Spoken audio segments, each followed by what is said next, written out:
अखोई जाति मसेल communal होइबा issue सागतना अमगा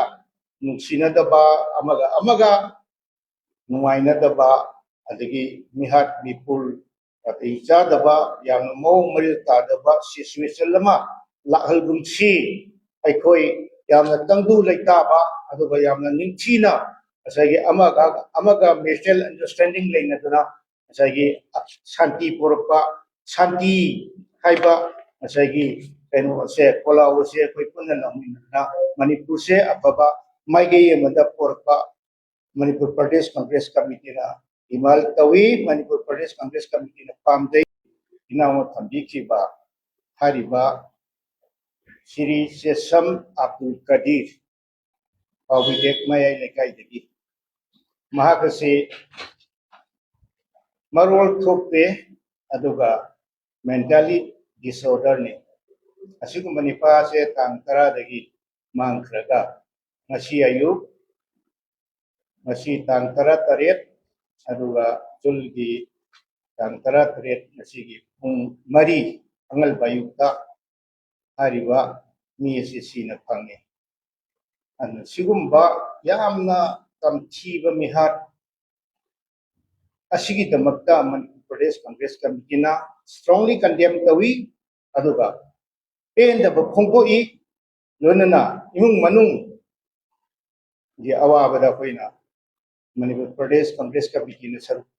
याजरी है वो हम सियाहान मके समझेगे सागी मरोन सु थोकरबा अदुगा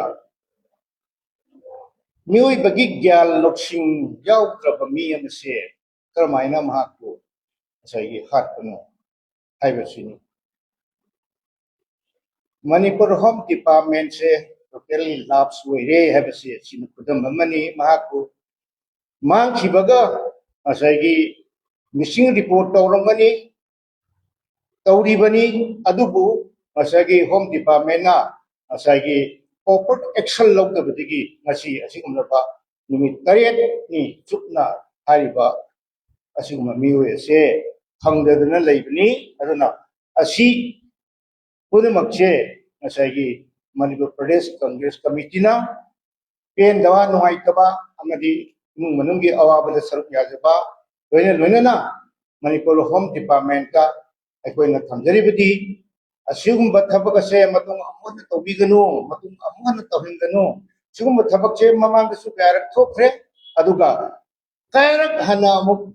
asagi thol chigadagi aibase koi tambangam daba aduga situation ma da koi Manipur si hojik dairi masina अखोई लव एंड प्रॉपर्टी अखोई प्रजा मियाम की लाइफ अमदी लन थुमसे करमाइना ngakadoribano करमाइना थमगदोरिबनो हाइबसे असौबो वहंग अमा ओइरि मसिनी हुजिक अखोई इथक्ता हुजिक लैरिबा होम डिपार्टमेंट की अदुगुमलबा मिटिंग मखासिदा अखोई करमाइना कयाम को हिंगिदगे हाबसे मसिनी अदुगा लोइना अखोइना थमजनिगिबसे असिगुम्बा मिहादसे कोई जस्टिस होरकना अदुगुम्बा कल्प्रिट सिंह अदो मतिक चाब दंडी पीदना वये निखिन चथदना अथुब मतम कोइबो मतिक चाब दंडी पीबसे मणिपुर प्रदेश कांग्रेस कमिटी ना पामी दिमाल